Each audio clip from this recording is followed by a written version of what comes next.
Good morning. It's Robert Lovett. I'm delighted to be with you. And today I want to talk on the subject of Jesus, the good life, and prayer. And it's taken from 1 Peter chapter 3, verse 10.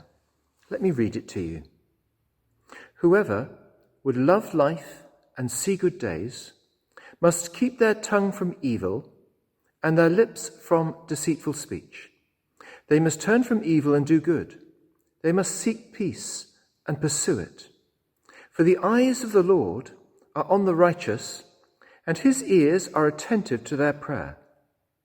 But the face of the Lord is against those who do evil. Now, the perceptive among you will realize that this section from 1 Peter chapter 3 is taken entirely from Psalm 34. And it quotes 3 verses from Psalm 34. Now, the main focus of this quotation is that the eyes of the Lord are on the righteous and God's ears are attentive to their prayer.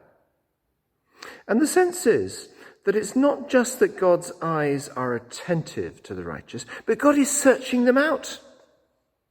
I'm very much reminded of a passage from 2 Chronicles chapter 16 verse 9, which says this: "For the eyes of the Lord range throughout the earth to strengthen those whose hearts are fully committed to him." Now, in the passage that Peter quotes, he also warns of the negative.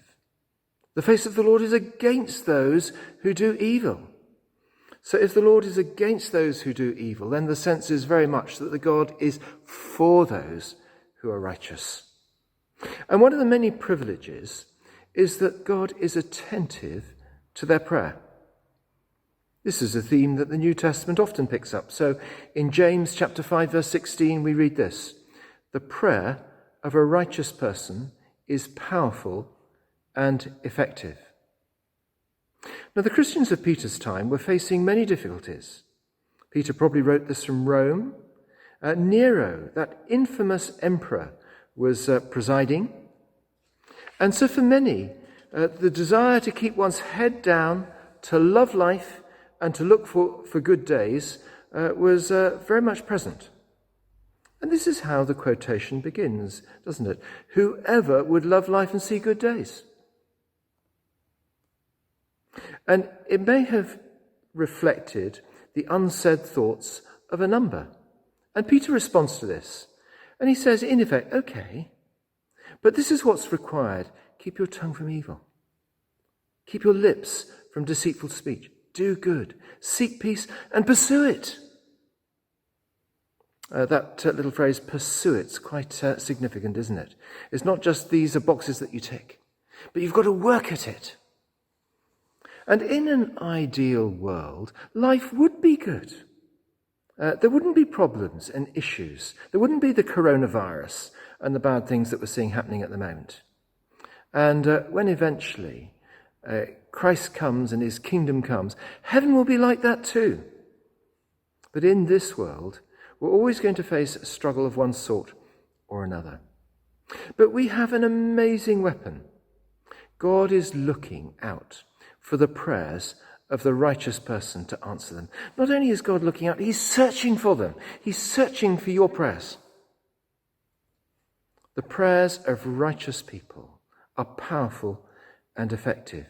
The prayers of righteous people are more likely to be in line with the will of God. So who is the righteous person? Well, in New Testament terms, it's the person whose life has been washed by the blood of Christ. And as we sometimes say, we're clean because Christ has washed us. But we've got to become what we already are. And it's the work of the Spirit to clean up our lives so that as the Lord looks at us with our lives being righteous in his sight, so we are to become how the Lord already sees us. But unfortunately, this side of heaven, our hearts are going to be full of unclean things, and these can get in the way of our prayers. So we've got to seek God's strength to deal with them. I wonder if you've ever had ants in your kitchen. You can't cook hygienically unless you first deal with the ants. You've got to take everything out, thoroughly clean your kitchen, see where the ants are getting in, and then perhaps you can cook your meal. And so often you've got to keep dealing with them because you've dealt with the ants and then they come back again. Well, the spiritual ants of our lives are things like idolatry, and that can interfere with our prayers, unforgiveness or anger. And we've got to come before the Lord and confess those things to be clean in his sight. Abraham was a mighty servant of the Lord. And there's one point where he comes to pray for Lot. This is in relation to Sodom and Gomorrah and their wickedness.